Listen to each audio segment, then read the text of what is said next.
The Skin Man by Tim Waggoner. Marceline drew her worn and tattered shawl tight around her shoulders as she made her way through the streets of Lowtown. The garment did little to insulate her from the chill air, and neither did her dress, which was comprised more of stitched-on patches than of the original fabric. Lowtown was old. Precisely how old, no one seemed to know. Centuries? Millennia? The plascrete used to construct the streets and buildings had supposedly been designed to last forever, or so the stories told. But the grey walls were cracked and crumbling, the grey streets uneven and filled with potholes. She was nervous being on the street. So while she kept an eye out for thieves and gangers, her right hand in her dress pocket clutched the handle of a jagged piece of scrap metal sharpened to aid in food preparation. Her mind was elsewhere.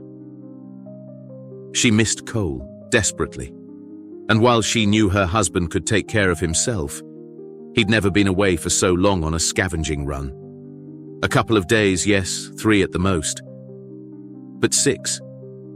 Sometimes you have to range far afield to find something really good, Cole had once told her, not long after they were married.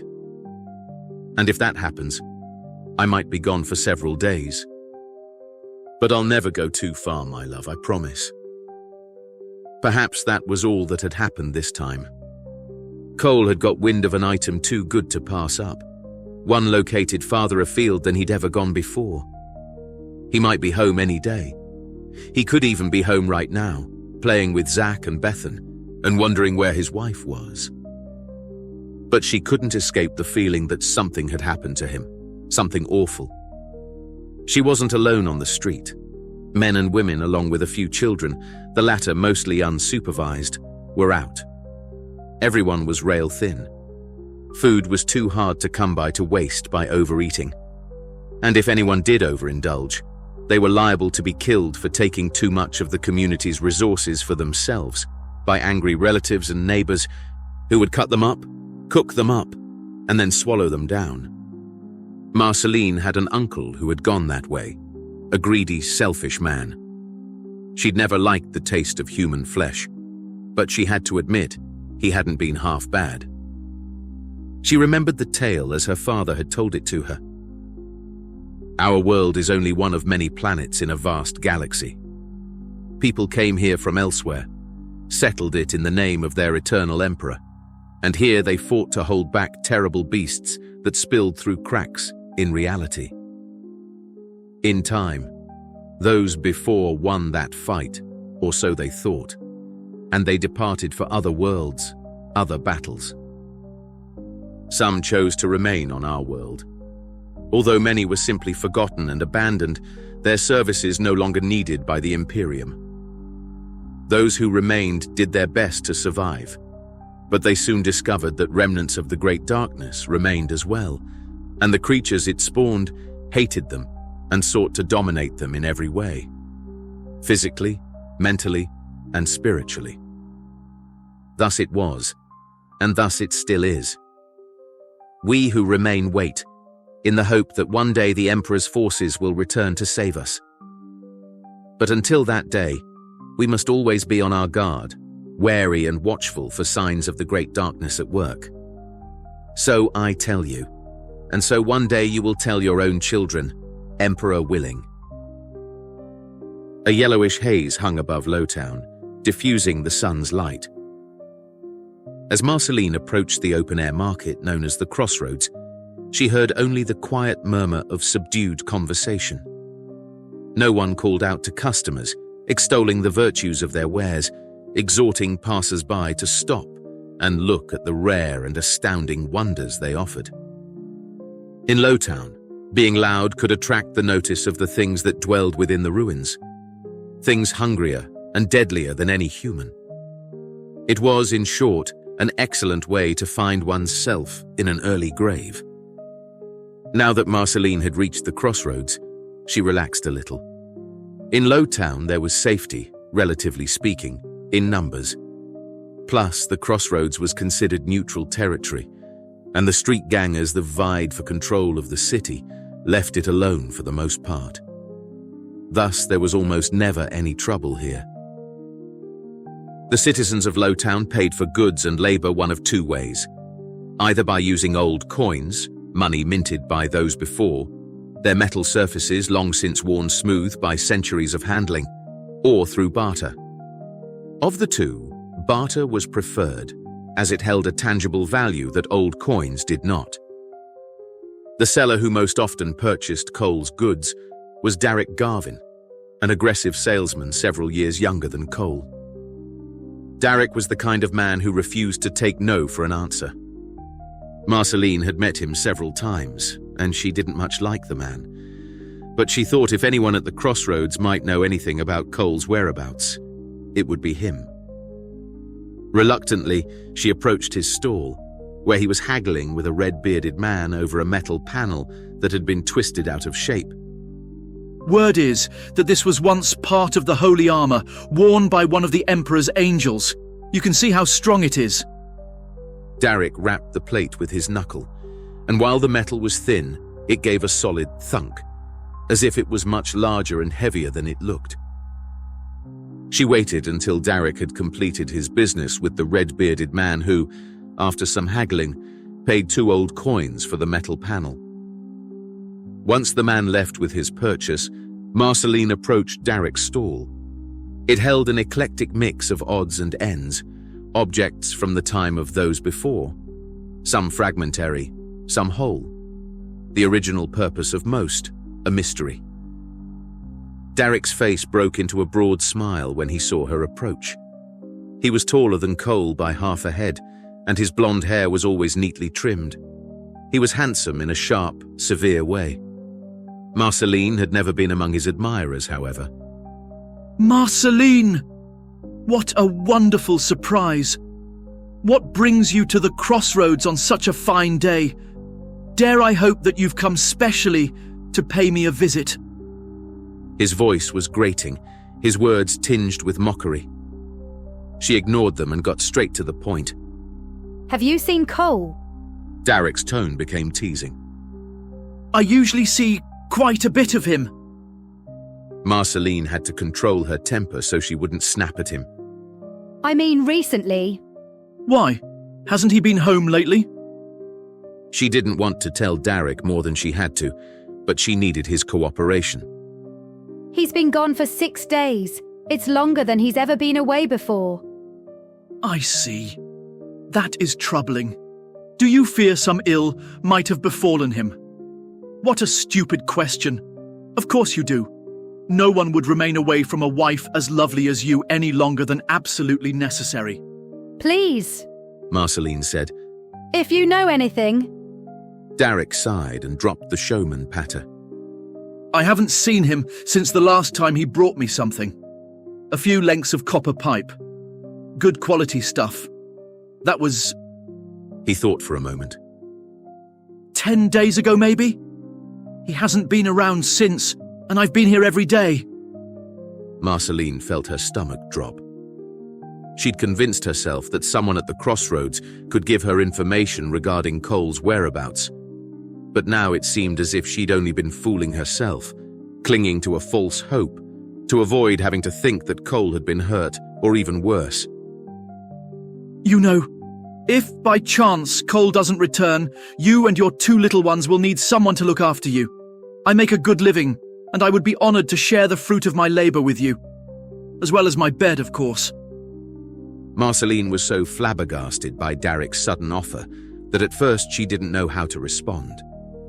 Her husband had only been missing for 6 days, and this scheming lech was already angling to replace him. You're disgusting, she said. Derek appeared unbothered by her response. I know it's somewhat unseemly for me to propose such an arrangement so soon, but life is short in Lowtown. If you want something, you have to move quickly to get it. And I want you. What will it take to close the deal? The hopelessness Marceline had felt earlier was now burned away by anger. She wanted to slap the smug smile off Derek's face, and she would have done it too, if at that moment someone hadn't stepped to her side and grabbed hold of her wrist. Marceline turned quickly to the newcomer expecting it to be someone else who wanted to replace Cole as her new mate. But she found herself looking at an old woman.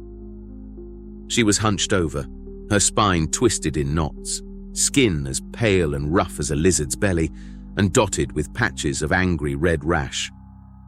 One of her eyes was a chalky milk white, but the other was clear and gleamed with fevered intensity. She smelled rank, as if she'd never bathed in her life, and when she spoke, her breath was so foul, Marceline wondered if the woman was rotting away from the inside out. Don't listen to this fool. He's a slave to his nether regions. They do all his thinking for him. She cackled with laughter that degenerated into a wet cough. Derek glared at the old woman. This is a private conversation, Lucy, he said. Yes, it is. The woman agreed. Between us. She took hold of Marceline's elbow with fingers that possessed surprising strength for one so old. She steered her away from Derek's stall, and Marceline allowed the other woman to direct her, grateful to get away from Derek. My thanks for the rescue, Marceline said. Don't thank me. Surely it was the guiding hand of the Emperor himself who brought us together this day. Marceline knew then that the woman was an imperialist, a religious zealot who believed those who remained had been left on planet because their faith in the Emperor hadn't been strong enough. It was up to their descendants to adhere once more to the true faith, or else the planet, and all that dwelt upon it, would be destroyed when the Emperor returned to pass judgment. I'm Lucy Shade, the old woman said. So, your husband is missing? Yes, for 6 days. His name is Cole. I came here to look for him because I couldn't think of anywhere else to go. Lucy had guided Marceline away from the crossroads vendors so they could speak privately. 6 days, Lucy said. That's a long time to be missing in Lowtown. Marceline couldn't help it. She began to cry.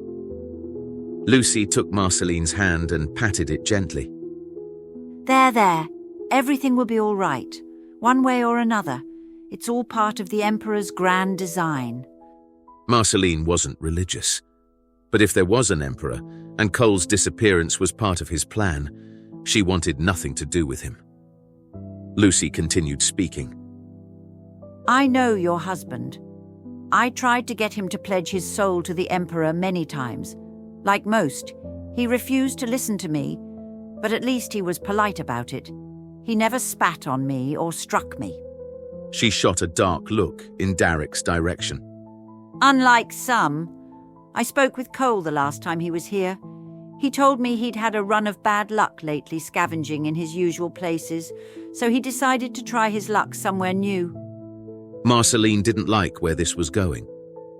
Said he was thinking of trying the Black Lane. She shook her head.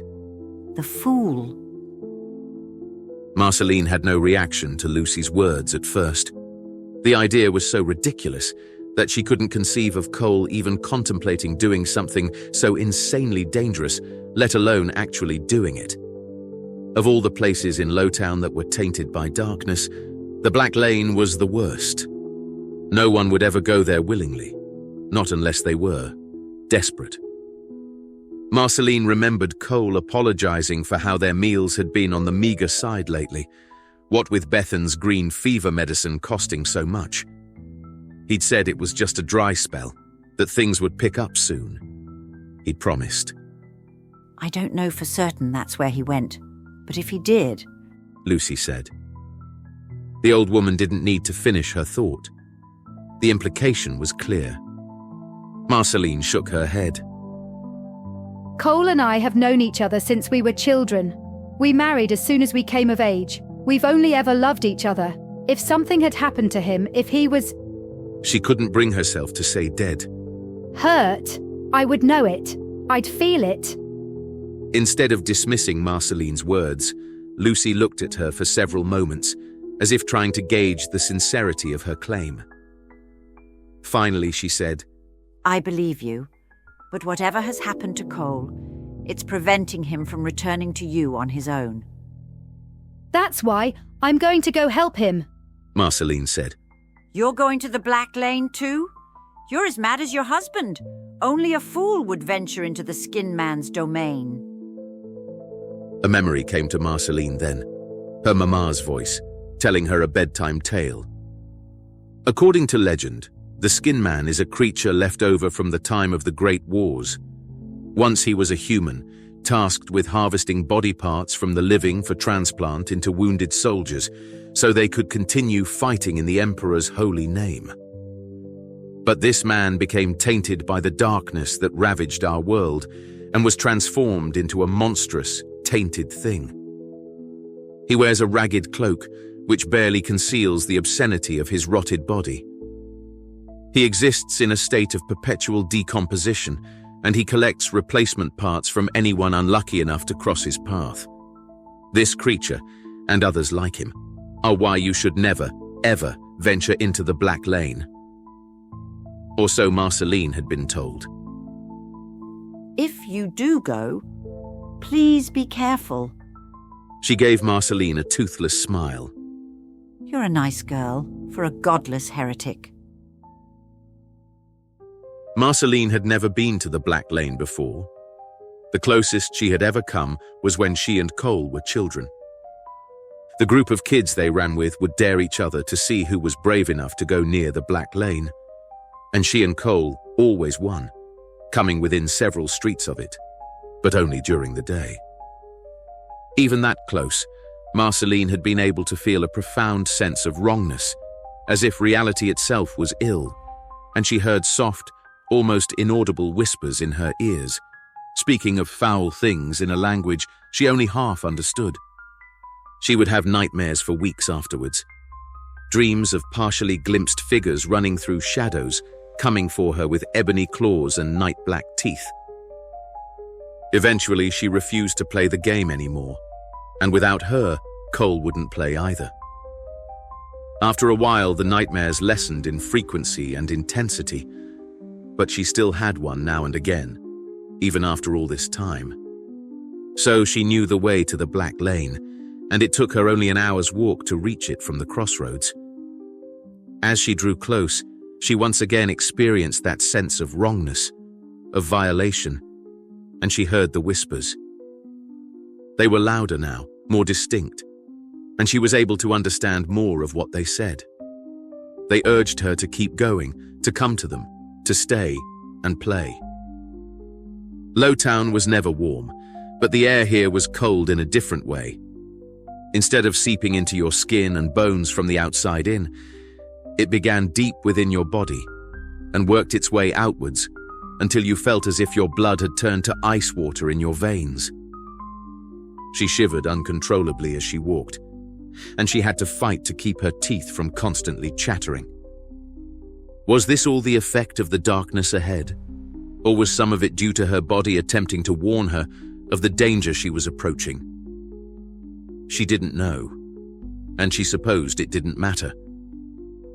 Her Cole was lost somewhere in the Black Lane, and nothing was going to stop her from finding him.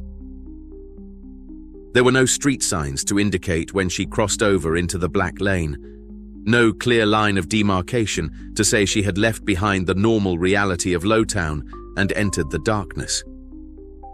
The first hints she had reached her destination were subtle. The air felt flat and dead, and when she breathed it in, it felt empty. When she breathed it out, it felt as if it left a residue behind, a thin layer of filth that coated her lungs and throat. The plascrete pavement beneath her feet felt less than firm. It gave beneath her weight a bit, and sometimes it seemed to ripple, as if instead of a street, she was walking on the back of some gigantic creature that lay slumbering, partially buried, which might wake at any moment and rise from the ground with a deafening roar of hunger and fury. The buildings looked no different from those in the rest of Lowtown, at least in terms of basic design. But their lines and angles seemed to curve and meet in odd ways that her vision couldn't quite comprehend. Out of the corners of her eyes, their surfaces seemed to swell and contract rhythmically, as if the structures were breathing. There were also what looked like open, suppurating sores, as if the buildings were made of flesh instead of plascrete. But every time she looked at the buildings directly, they seemed normal enough. She had the sense that she was being watched by dozens of unseen eyes, but also by the Black Lane itself, as if the darkness that suffused the streets and buildings here had its own awareness, its own mind, and was observing her with mounting interest. She made sure not to walk too close to buildings and alley entrances. There was no way to tell who or what might be hiding there, ever ready to lunge forth, grab hold of an unwary victim, and pull them into the shadows. Marceline kept her gaze fixed firmly on what lay ahead of her. Sometimes she caught a flash of movement in her peripheral vision, and she was tempted to look, to see what it was, to gauge whether it was a threat or not. But she never did. As she continued walking, she heard a soft scuffling sound behind her. In response, she drew her crude blade from her pocket and spun around, prepared to defend herself, only to find the street empty. She knew better than to believe this meant she was safe, though. She kept her weapon in hand and remained alert as she turned back the way she'd been heading, and continued. As she passed an alley, she heard a scraping sound from within, as if something sharp was being dragged across stone. This was followed by a high-pitched giggle that issued from an alley on the other side of the street. She was being hunted, but by what, she couldn't say. She picked up her pace until she was almost running. A moment later, she heard the sound of numerous bare feet slapping on the pavement behind her, and she knew the hunters were making their move. She sprinted then, passing more alleys as she fled, dark shapes darting out to join the pursuit. She glanced back over her shoulder as she ran, trying to get a good look at the things coming after her. There were maybe a dozen of them, clad in filthy rags, things that might once have been human children, but which were now hideously distorted. Large black eyes, hairless grey skin, sharp teeth that clacked in excitement as they closed the distance, thick drool running from their lipless mouths. They were hungry, and they'd just found food. Fresh food. She heard excited breathing as the child things drew closer, and she pictured clawed hands stretching towards her, reaching. She rounded a corner, eyes darting back and forth desperately. There was no way she could outrun the child things, so her only hope for survival lay in finding a place to hide. She half ran, half stumbled to her left, heading towards a building on that side of the street. This one was as dilapidated as the others here, perhaps more so, and its windows and doorway were filled with shadows, deeper than any she had seen before. Something inside her warned her not to go this way, but her conscious mind refused to listen. It was concerned only with survival, and the building looked like her best chance to obtain it. As she ran, she took a quick glance backwards and saw the child things come around the corner. She was still several meters from the building, and she knew they could see where she was headed. She was committed to this course of action now, though, and she ran on, knowing they would follow her inside the building, where they would bring her down and feast on her body. She hoped they'd kill her first. As starved as the creatures looked, they might well begin eating her alive. She stumbled through the doorway. There was no sign of the door itself. It must have been removed long ago, and into the shadows within the building. It felt cold and damp, almost as if she'd plunged into cool, brackish water, but she ignored the sensation. She moved through the darkness to the closest window. Only a few segments of broken glass remained, coated with the grime of age, but she was able to see through the open areas well enough. The child things ran towards the building, moving with inhuman speed, but when they'd closed to within a few yards of it, they suddenly stopped. They crouched in defensive postures, obsidian eyes narrowed, nostrils flared wide as they scented the air. What was happening? The child things looked at one another, And though they made no sound, Marceline had the sense that they were communicating. And then, as if by unspoken agreement, they whirled around and fled the way they'd come. Within seconds, they had disappeared around the corner, and moments after that, the sound of their footfalls diminished and died away to nothing. Why had they turned tail? She was hardly a threatening presence, and the only weapon she had was her sharpened shard of metal. Even if she'd managed to wound some of them, they would have brought her down in the end. Light only penetrated so far into the building, but it was enough for Marceline to make out a row of beds, their mattresses rotted and mold-covered. An assortment of metal implements, also rusted, sat atop wheeled carts scattered around the room. Marceline had never seen objects like these, tools that seemed to be designed for cutting, scraping, clamping and probing. The plasteel floor around the tables was covered with dark stains, which she thought might be old blood, and a great deal of it that had soaked into the floor over the course of many years. Now that the immediate threat was over, she felt the after effects of adrenaline, rapid heartbeat, nausea, headache, and weariness. She wanted nothing more than to sit down and rest for a bit, to wait for her body to calm itself before moving on. But she wasn't sure she could afford to do so. The longer she remained in the black lane, the less daylight remained. And if she was still here when night fell? No, she had to keep going. She returned her makeshift blade to her pocket and began making her way to the door. But before she could reach it, a voice came to her from the darkness deeper within the building. Good work. If those creatures had caught you, you'd be filling their bellies by now. At first, she was startled and almost made a dash for the door. But then she realized she recognized the voice and held her ground. Her nausea and headache were forgotten as she felt a surge of hope. Cole, is that you? No response came. But a moment later, she heard someone walking towards her. The footsteps were uneven, and it sounded as if one of the feet was being dragged across the floor. Had Cole been injured? That would explain why he hadn't returned home. He'd been too hurt to make the journey.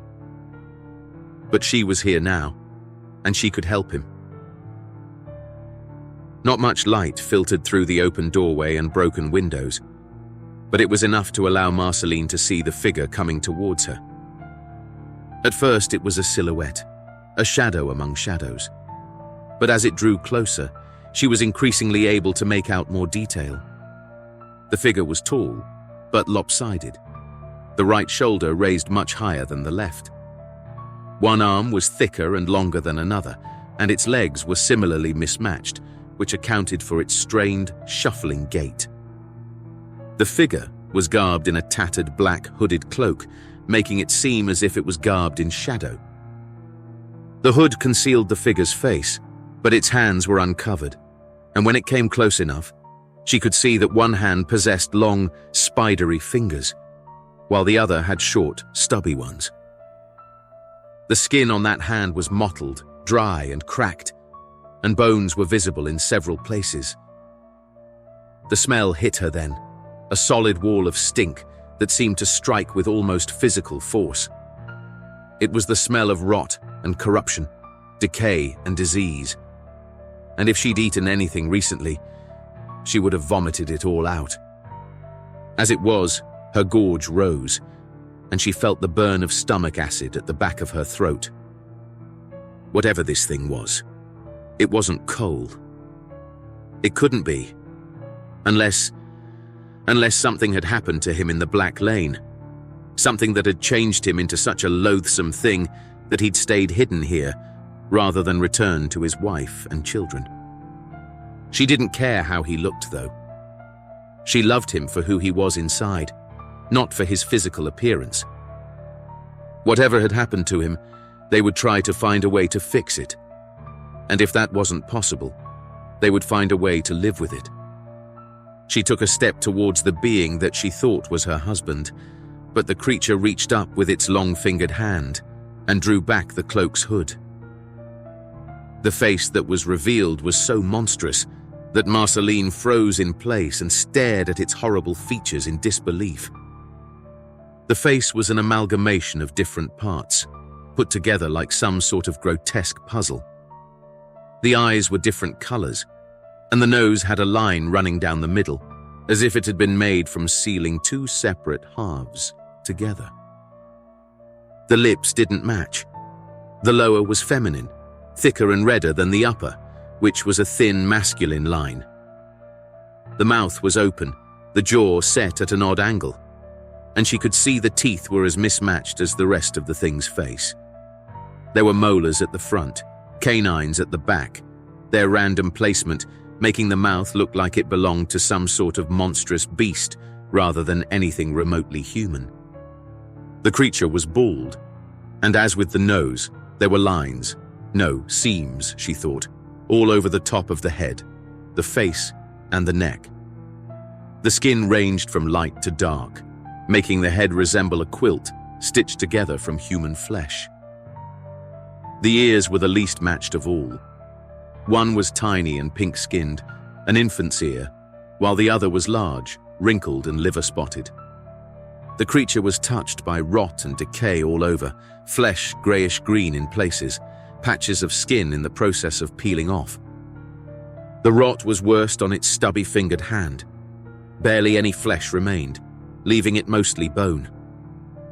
The figure stopped and regarded Marceline with its mismatched eyes. And now that she was over the initial shock of the thing's appearance, she realized that pieces of it resembled her husband.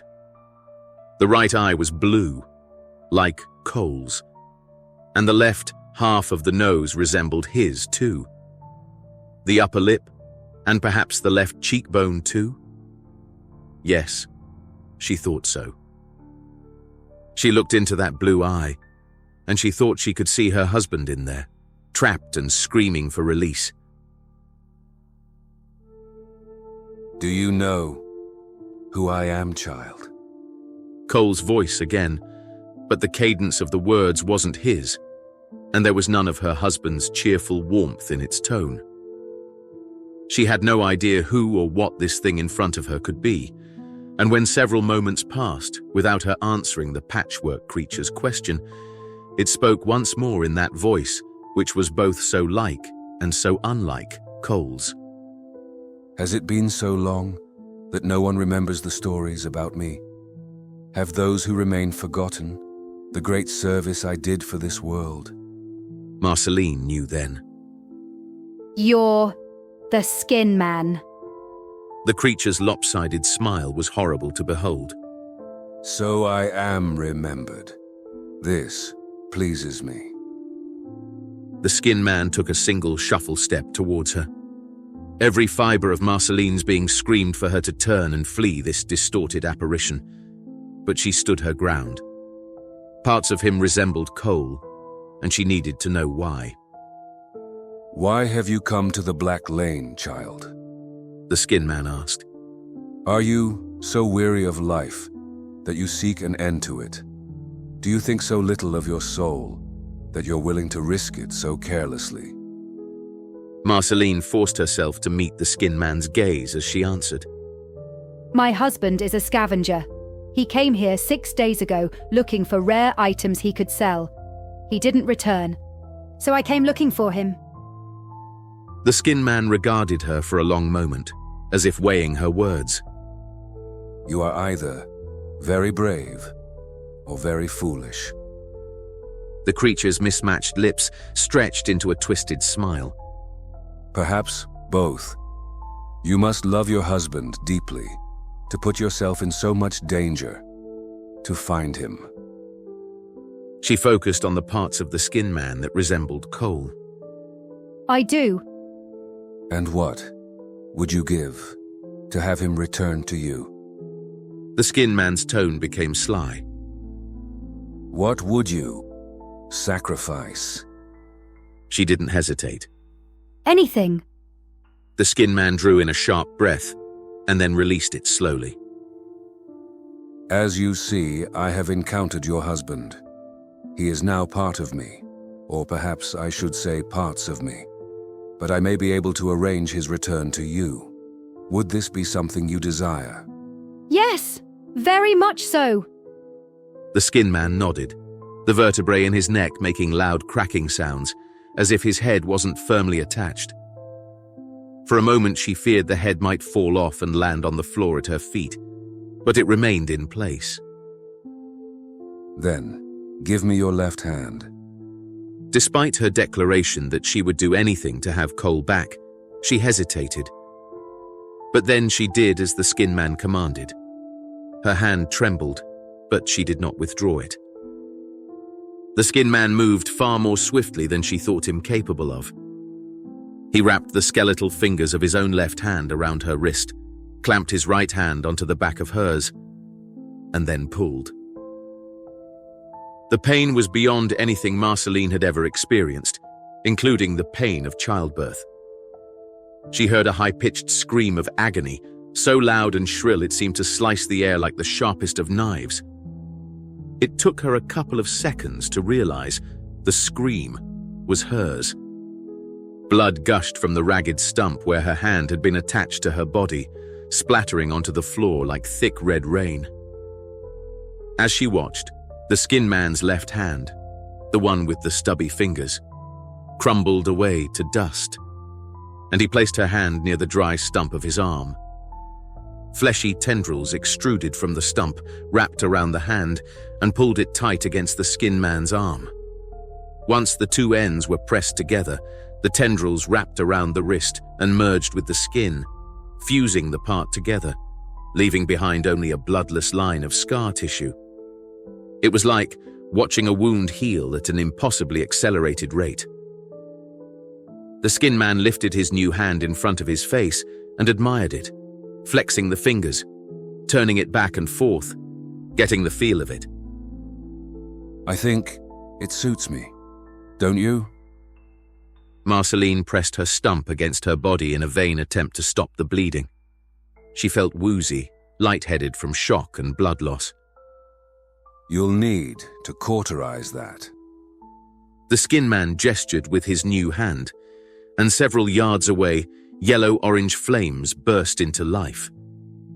A metal barrel she hadn't seen before, the kind that once had been used to store and transport chemicals, held a blazing fire. The residents of Lowtown often used such barrels to warm themselves. This fire burned brighter and hotter than any she'd ever seen, though. She gazed upon the flames, but she made no move towards them. If you do not tend to your injury quickly, you will bleed to death. The Skin Man gave her another of his hideous smiles. But if that happens, fear not. I'll make good use of your remains. The thought of the creature, picking at her corpse like some sort of carrion eater, was enough to spur her into motion. She stepped towards the fire, left arm held out before her, blood still spilling onto the floor. The Skin Man's earlier words returned to her then. What would you give to have him return to you? What would you sacrifice? Tears began to slide down her cheeks as she drew near the fire. Its heat was so intense, she could feel the pinpricks of hot pain dancing on the skin of her face. When she reached the fire, she gritted her teeth, closed her eyes, and plunged her bleeding stump into the flames. The scream that ripped free from her felt as if it tore her throat to shreds. Then, mercifully, she lost consciousness. She opened her eyes. At first, she didn't remember anything, including who she was. She was lying on a hard surface. A street, she thought, her back against a flat surface. A gutter. She'd been hot before, so very hot, and the coolness of the Place Crete was a welcome sensation. She next became aware of a distant, throbbing pain. She wasn't certain what it was or where it came from, but it was most unpleasant and she didn't like it at all. She attempted to rise, but when she put her hands on the ground to push herself up, Agony exploded in her left hand, so intense that for an instant a flash of white light obscured her vision.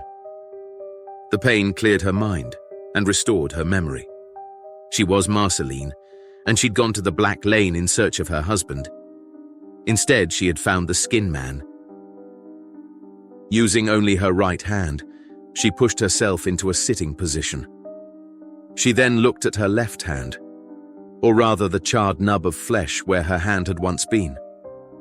If it hadn't been for the pain of her cauterized wound, she might have thought her encounter with the Skin Man had been a dream.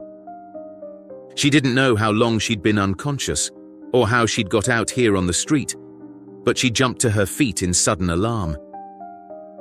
The light was dim.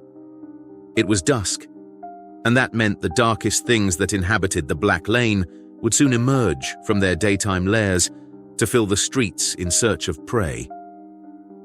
She was afraid that it was already too late for her to get away. But then, she got her first good look at her surroundings, and she realized that she no longer was in the Black Lane, but rather several blocks from it. She had no idea if she'd somehow managed to get here on her own, or if the Skin Man had brought her, but she didn't care. She was too relieved to be away from the Black Lane and the foul things that dwelled there.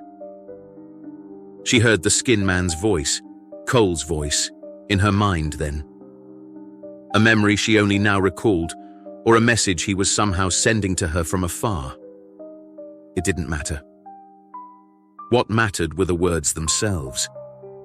The sacrifice of your hand was to prove the seriousness of your intentions. If you wish to restore your husband to life, I shall require new parts to replace his. You must bring me those parts. If you do not, you shall never see your husband again. She immediately understood what the Skin Man was asking of her, and she was sickened by the idea. If she wanted Cole back, she would have to lure someone else into the Black Lane and offer up that person to the Skin Man in exchange for Cole. She would, in essence, become a murderer. Could she do that, become that, even to ensure the return of her beloved husband, even to restore her children's father to them? She didn't know. Marceline! Startled, she whirled in the direction of the voice, a man's voice. At first, she feared it was the Skin Man, come to claim another part of her body. But the man she saw running towards her was human. What he wasn't was Cole. Derek stopped when he reached her, cheeks flushed, sweat beading his brow. I'm so glad you're all right. When I saw you enter the Black Lane, I thought... He broke off as his gaze fell on the cauterized stump at the end of her left arm.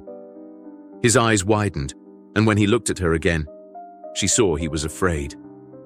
What happened? Did something... Are you... He took a step backwards. He feared her. It was so absurd that she had to fight to keep from laughing. I lost a hand, Derek, that's all. I haven't been tainted by darkness and transformed into some sort of horrible fiend. Although, now that she said these words, she wondered how she could know for certain they were true. She had no idea exactly what the Skin Man might have done to her while she'd been unconscious.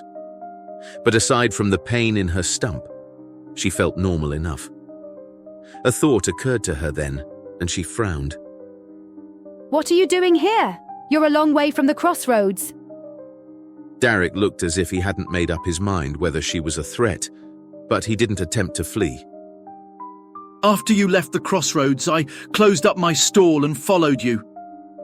Once I realized what direction you were heading in, I became concerned for your safety. The streets near the Black Lane are dangerous enough, but to enter the place itself, I thought you might need some assistance. How gallant of you. Marceline said, upper lip curling into a slight sneer. But you didn't follow me into the Black Lane, did you? You stopped well before that.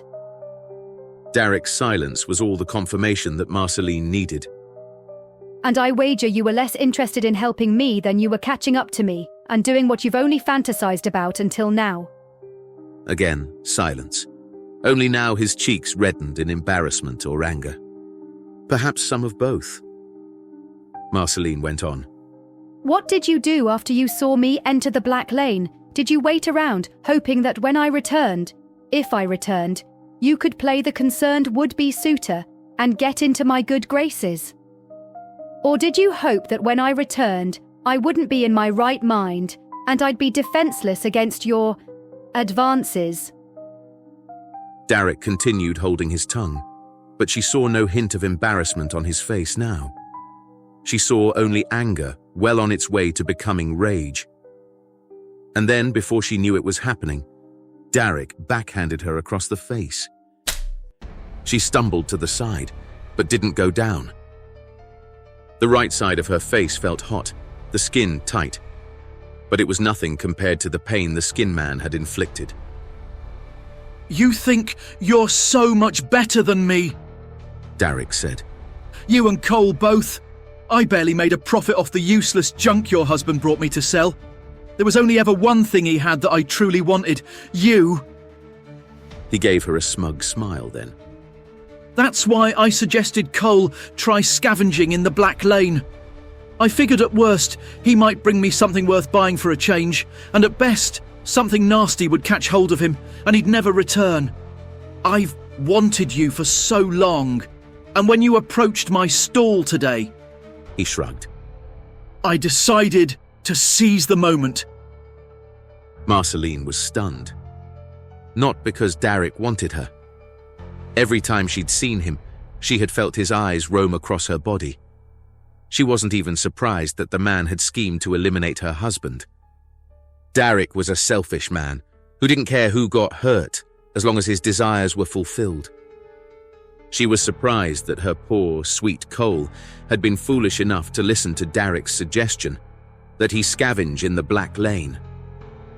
She knew Cole was desperate to support his family, but until this moment, she hadn't fully realized to what extent that had been true.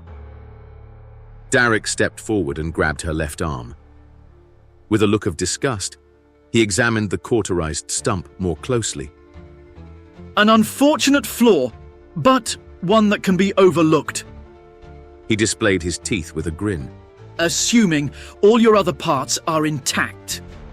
He released her arm and fastened his hand around her throat. He squeezed tight, cutting off her air, while his other hand roamed across her body. Black crept in from the edges of her vision, and she knew if she didn't do something in the next few seconds, she'd slip into unconsciousness, and then Derek could do with her as he liked. She reached into her pocket with her right hand, and her fingers took hold of the sharpened piece of metal she'd brought with her for protection. She withdrew it and rammed it into Derek's gut. Ugh! He cried out in pain and stepped back, releasing his grip on her throat. He looked at the weapon in Marceline's hand, and then down at the widening crimson stain on his shirt, a puzzled expression on his face, as if he couldn't quite comprehend what he was seeing. Then he looked up at Marceline, his face darkening with rage. You harlot! He pressed one hand to his wound and reached out with the other as he lunged towards Marceline. But before he could get hold of her once more, she swept out with her makeshift blade and with a single stroke sliced open his throat.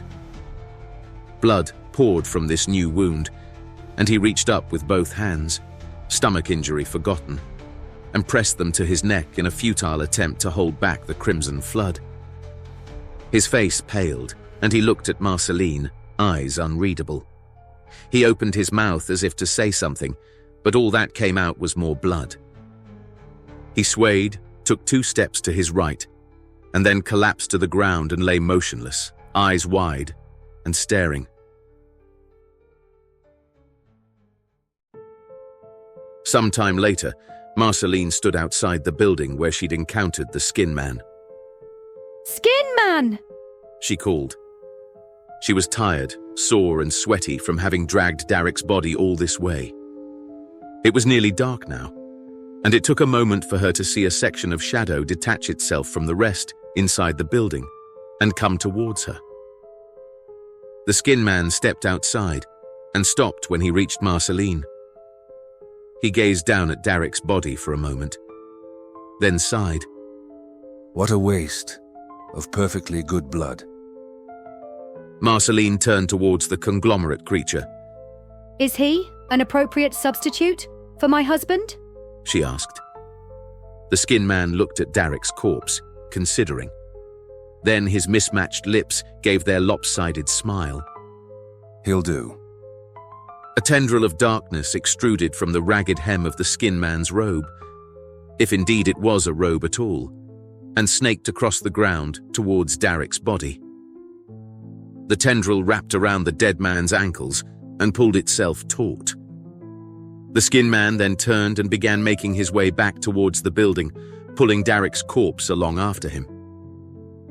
As the skin man faded back into the shadows from which he'd come, he spoke one final time. Go home and await your husband's return.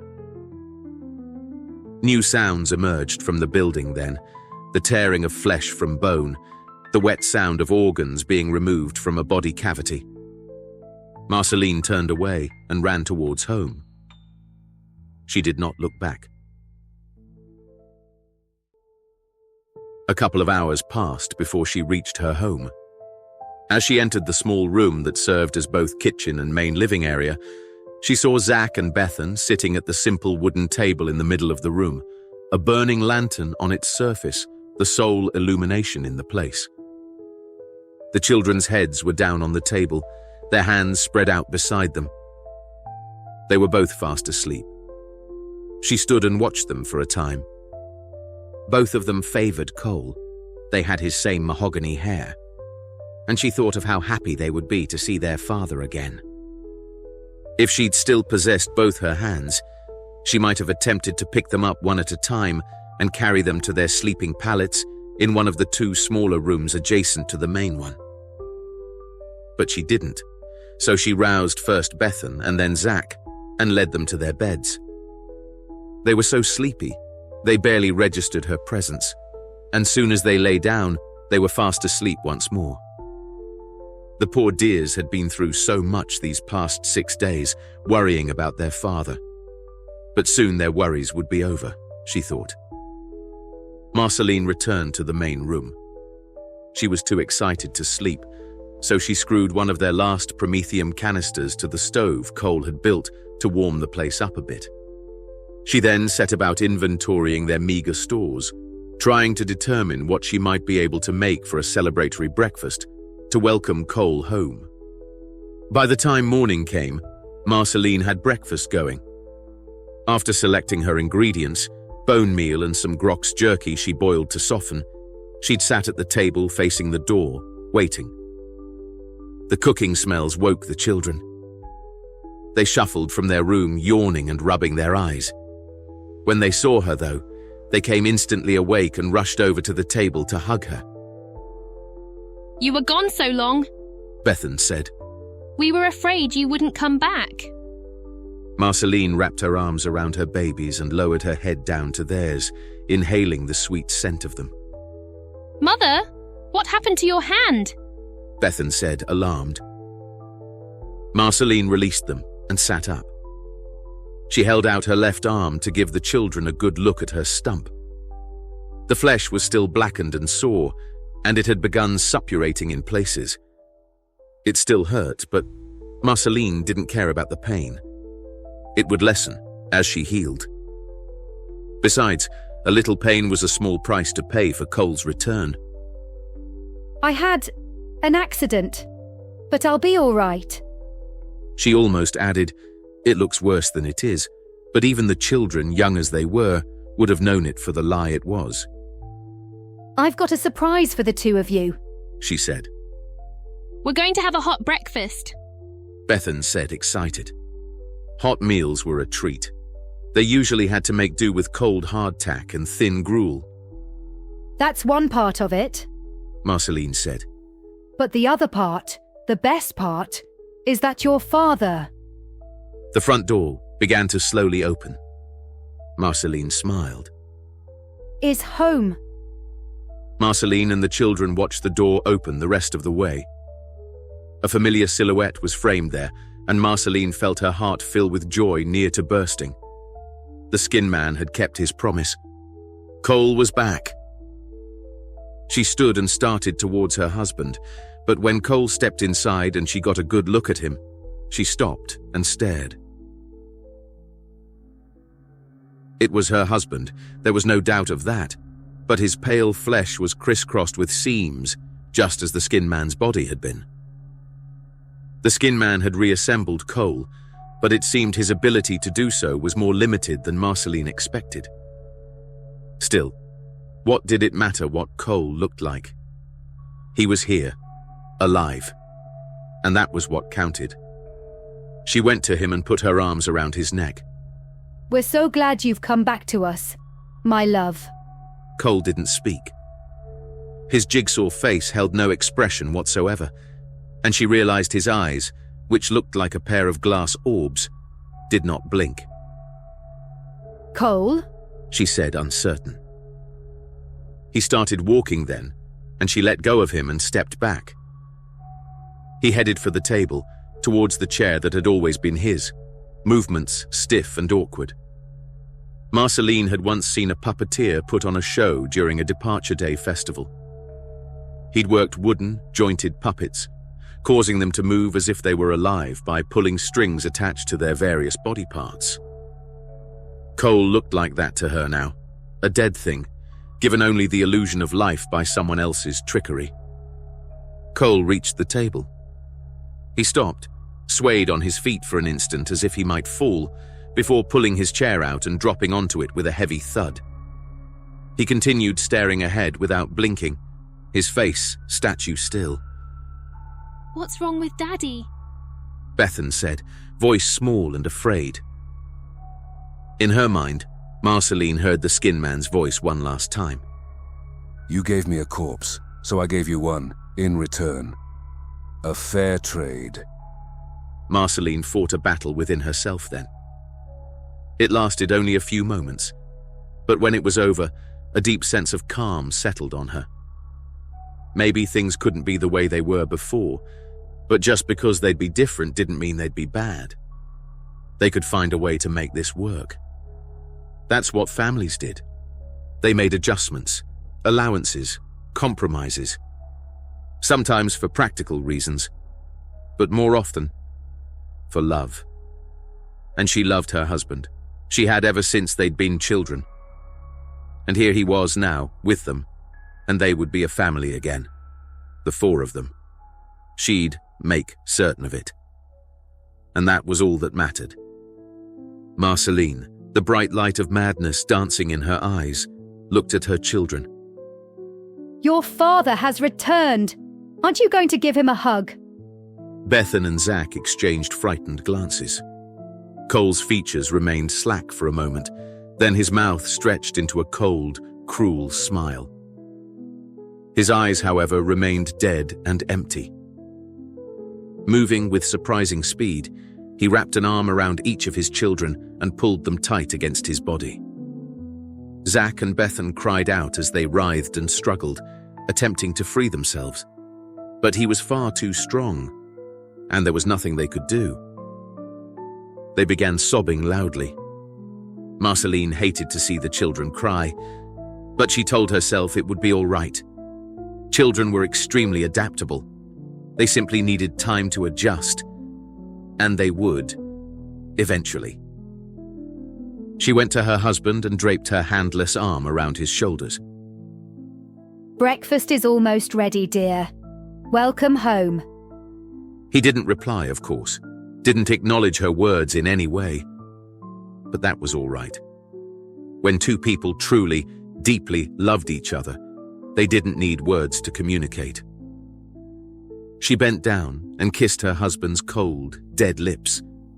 Then, humming brightly, she went back to the stove,